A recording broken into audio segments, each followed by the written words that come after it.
Hello and welcome to our study of Jeremiah and Lamentations. We are on week 7, day 1, in Jeremiah chapter 31.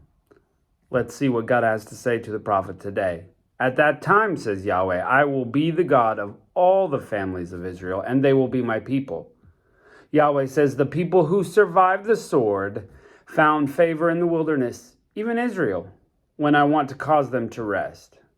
Yahweh appeared of old to me, saying, yes, I have loved you with an everlasting love. Therefore I have drawn you with loving kindness. I will build you again, and you will be built, O virgin Israel. You will again be adorned with your tambourines, and will go out in the dances to those who make merry. Again you will plant vineyards on the mountains of Samaria. The planters will plant and will enjoy its fruit. For there will be a day that the watchmen of the hills of Ephraim cry, arise, let's go up to Zion, to Yahweh our God. Now this is huge. If you've been with us, you've seen that Israel and Judah have gone into exile. They're going to spend years there, and they're beginning to see the complete destruction of what they've loved. And so this is kind of a message of hope. Once again, you're going to be built. Once again, you'll have the dances. Once again, you'll make merry. Once again, the vineyards will be there. So I am going to return you, which is big. You want to have the hope, even if it's years down the road, and that's what God is giving them. Verse 7, for Yahweh says, sing with gladness for Jacob and shout for the chief of nations. Publish praise and say, Yahweh, save your people, the remnant of Israel. Behold, I will bring them from the north country and gather them from the uttermost parts of the earth, along with the blind and the lame, the woman with child and her who travails with child, together. They will return as a great company. They will come weeping. I will lead them with petitions. I will cause them to walk by rivers of water in a straight way in which they won't stumble. For I am father to Israel. Ephraim is my firstborn.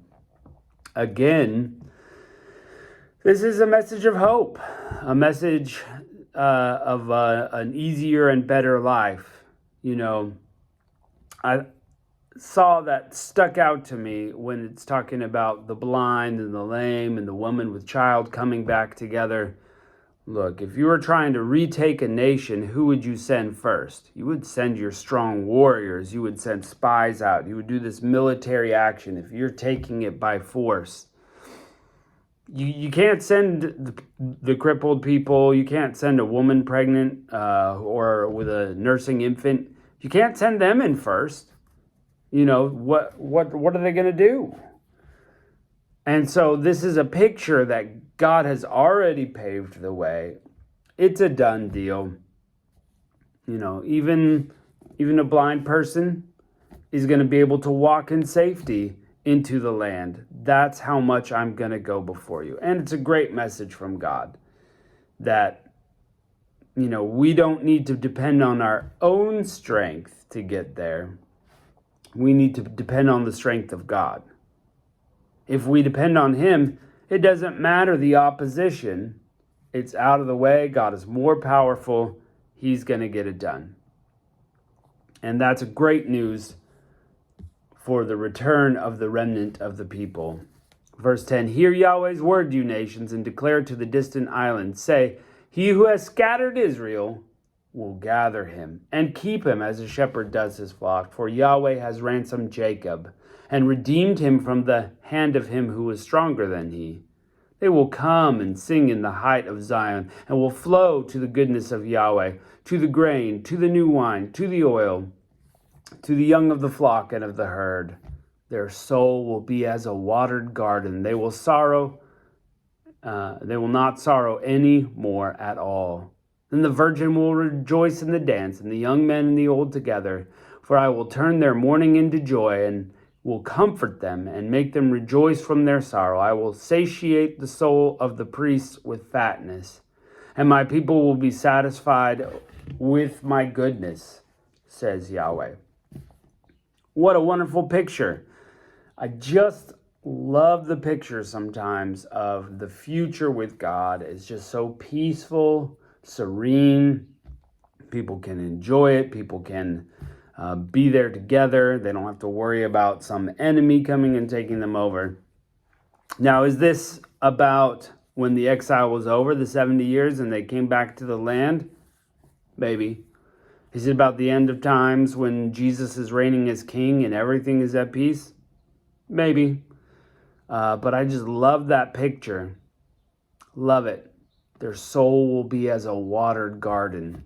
That just makes me want to relax and enjoy, birds singing, trickling water, sitting in the shade, perfect temperature. That's what it's going to be like. Their soul will be at peace and at rest. Amazing. And farther up, and I didn't mention this, it said he was going to bring them from the north. Now, if you've been with us in Jeremiah, you've heard that phrase many times. I'm going to bring them from the north. I'm going to bring them from the north. I'm going to bring them from the north. He's not talking about Israel or Judah many of those times. He's talking about the Babylonian army. He's going to bring them down, and it's going to be your destruction. And God has been giving that message. Bring your destruction. They're coming from the north. This army's coming from the north. I'm going to raise them from the north and bring them to you. Families from the north are going to come down and surround you. And we get that many, many, many times.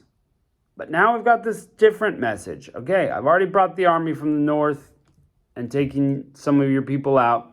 The rest of them are going to follow.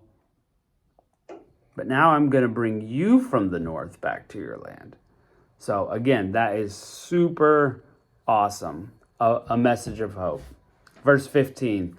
Yahweh says, a voice is heard in Ramah, lamentation and bitter weeping. Rachel weeping for her children. She refuses to be comforted for her children because they are no more. Okay. The voice of people weeping over their children. Rachel is one of the mothers of the children of Israel, right? One of the mothers of the tribes, and she's weeping because her children have gone through this terrible thing.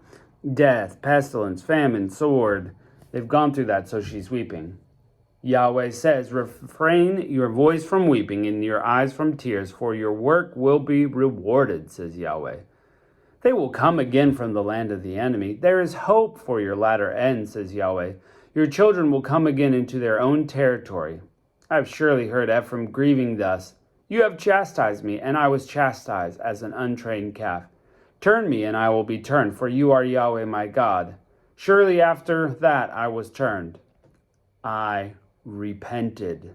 After that I was instructed. I struck my thigh. I was ashamed, yes, even confounded, because I bore the reproach of my youth. Is Ephraim my dear son? Is he my darling child? For as often as I speak against him, I still earnestly remember him. Therefore my heart yearns for him. I will surely have mercy on him, says Yahweh. Set up road signs, make guideposts, set your heart toward the highway, even by the way which you went. Turn again, Virgin of Israel, turn again to these your cities. How long will you go here and there, you backsliding daughter? For Yahweh has created a new thing on earth. A woman will encompass a man. Okay, a lot of interesting things there. The thought is, we're weeping over our children. We're weeping over the terrible things that have happened. And God says, okay, I'm giving you this hope that the return is coming. There is hope. Your children will return to your territory. And he reminds them that he's chastised his child. In this case, he's talking about Ephraim. I've chastised him because of his sin. We've punished him, but now he's going to repent. He said that. I repented. And turned him the right way. And so now he's going to come back to God. And it's just wonderful. It's great. It's great. It's kind of the message we needed to hear at the end of all the difficult things. We hear, here's the hope. We've gone through the discipline. Now what? And it's return. healing, peace, serving God the right way. That's the key. And it will be the same for us. When we repent of our sin, then God can heal us. Verse 23, Yahweh of armies, the God of Israel says, yet again they will use the speech in the land of Judah and its cities when I reverse their captivity. Yahweh bless you, habitation of righteousness, mountain of holiness. Judah and all its cities will dwell therein together, the farmers and those who go about with flocks. For I have satiated the weary, and I have replenished every sorrowful soul. On this I awakened and saw, and my sleep was sweet to me. Behold, the days come, say Yahweh, that I will sow the house of Israel and the house of Judah with the seed of man and with the seed of animal. It will happen that, like as I have watched over them to pluck up and to break down and to overthrow and to destroy and to afflict, so I will watch over them to build and to plant, says Yahweh. Oh, yes, this is a message of hope. Okay, I've been watching you closely, ready for the moment you need to be destroyed, ready for the moment to break you down, ready for the moment to overthrow you and afflict you with the punishment you deserve. I've been watching for the moment, and I've done it.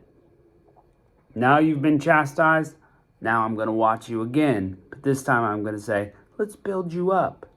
Let's plant you. Let's get you growing again. That's how God is. He's not just God of wrath and destruction. He's God of building up and helping you succeed. What does it take? You need to follow him. That's what it takes. Without the heart willing to follow him, all you get is destruction. All you get is the difficulty. Verse 29, in those days they will say no more, the fathers have eaten sour grapes and the children's teeth are set on edge. But everyone will die for his own iniquity. Every man who eats the sour grapes, his teeth will be set on edge. There's no familial curse. You're not paying for your father's sins. You're only paying for your own. Verse 31, behold, the days come, says Yahweh, that I will make a new covenant with the house of Israel and with the house of Judah, not according to the covenant that I made with their fathers in the day that I took them by the hand to lead them out of Egypt, which covenant of mine they broke. Although I was a husband to them, says Yahweh, but this is the covenant that I will make with the house of Israel after those days, says Yahweh. Super interesting. A new covenant, okay? Forget the Egypt. We've gone through exile. And when you come back, there's going to be this new covenant I'm going to make. What is it? What is it? I will put my law in their inward hearts, and I will write it on their heart, and I will be their God, and they will be my people. They will no longer teach his neighbor, and every man teach his brother, saying, know Yahweh, for they will all know me, from the least to the greatest, says Yahweh.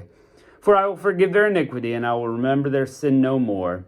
Yahweh, who gives the sun for a light by day, and the ordinances of the moon and the stars for a light by night, who stirs up the sea so the waves roar. Yahweh of armies is his name. If these ordinances depart from before me, says Yahweh, then the offspring of Israel will also cease from being a nation before me forever. Yahweh says, if heaven above can be measured and the foundations of the earth searched out beneath, then I will also cast off the offspring of Israel for all that they have done, says Yahweh. Behold, the days come, says Yahweh, that the city will be built to Yahweh from the tower of Hananel to the gate of the corner. The measuring line will go out further straight onward to the hill of Gareb, and will turn to Goah, and the whole valley of dead bodies and the ashes, and the fields of the brook of Kidron to the corner of the horse gate toward the east will be holy to Yahweh. It will not be plucked up or thrown down anymore forever. A lot of interesting things here. So the new covenant is that God is going to write the law on people's hearts. He's going to be their God. Everyone's going to be a believer. So, has that happened? No. Is he just talking to Israel? Maybe. I don't know. This seems kind of broad, because even the Israelites had people to teach who Yahweh is, and that was the Gentiles. So at some point, there will only be believers around. This has got to be end times, right? And he's just talking about the power of God, and everybody's going to have the law of God on their hearts. It's going to be wonderful. Could it have been after they came back from exile? Maybe. The city will be built again, from the Tower of Hananel to the gate. The measuring line is going to go to the hill of Gareb, towards Goa. These are places. And the valley that was full of dead body and ashes is going to be holy instead. What a difference in pictures there. And it's going to be successful forever. Well, we know Jerusalem was destroyed again after the exile, or at least taken over, right, by the Romans. So I think this is an end time prophecy. This is the hope that we're pushing towards life with God forever. So great chapter, wonderful hope. Even though it's not the end times, can we take hope? Yes, that this is the God who will build us up when we seek him.